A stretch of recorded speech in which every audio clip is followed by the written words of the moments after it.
বাড়িটি রয়েছে সেই বাড়িটি থেকে কিন্তু কিছুক্ষণ আগে এখানে 5 জনের মৃতদেহ কিন্তু নিয়ে যাওয়া হয়েছে শহীদ তাজউদ্দিন মেডিকেল কলেজ হাসপাতালে।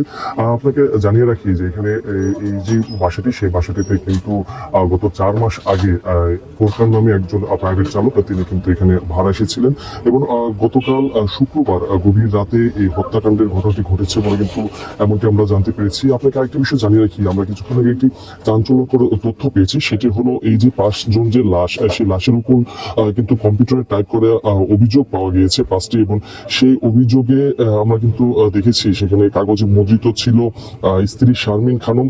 স্বামীর যে উপার্জিত 10 লাখ টাকা সেটি তিনি হাতিয়ে নিয়ে নাকি বাবার বাড়িতে জমি কিনেছেন এমনটি কিন্তু আমরা সেখানে লেখা দেখেছি। এছাড়া তার খালাতো ভাই রাজুর সঙ্গে তার পরকীয়া জড়িয়ে পড়েছিলেন তিনি। তাছাড়া তার যে এই দাম্পত্য যে জীবন সেই জীবনে তারপর থেকে কিন্তু কলহর সৃষ্টি হয় এবং 5ই মে স্ত্রী শারমিন খানম ও তার যে কথিত প্রেমিকা রাজু আহমেদ তিনি কিন্তু তার স্বামী ফোরকানকে মারধর করেন এমনটি কিন্তু সেই অভিযোগের কাগজে কিন্তু আমরা লেখা দেখতে পেয়েছি। কিন্তু একটি বিষয় যেটি এই অভিযোগটি গাজীপুর জেলায় এই যে বাসাটি রয়েছে সেই বাসায় যে 5 জনের লাশ, প্রতিটি লাশের উপরেই কিন্তু একটি করে অভিযোগের সেই কপি ছিল এবং সেটিতে কিন্তু গোপালগঞ্জ সদর থানা ভারপ্রাপ্ত কর্মকর্তা ওসি বরাবর কিন্তু লেখা ছিল, এরকম কিন্তু আমরা দেখেছি। পুলিশের সাথে এই অভিযোগের কপির বিষয়ে আমরা কথা বলেছি, তারা যেমনটি আমাকে জানিয়েছেন যে তারা এই অভিযোগের ব্যাপারে খবর নিচ্ছেন এটি কি জমা দেওয়া হয়েছিল কিনা বা মৃত্যুর আগে সেটি কম্পিউটারে টাইপ করে সেটির উপর রাখা হচ্ছে কিনা এটি কিন্তু তারা দেখছেন।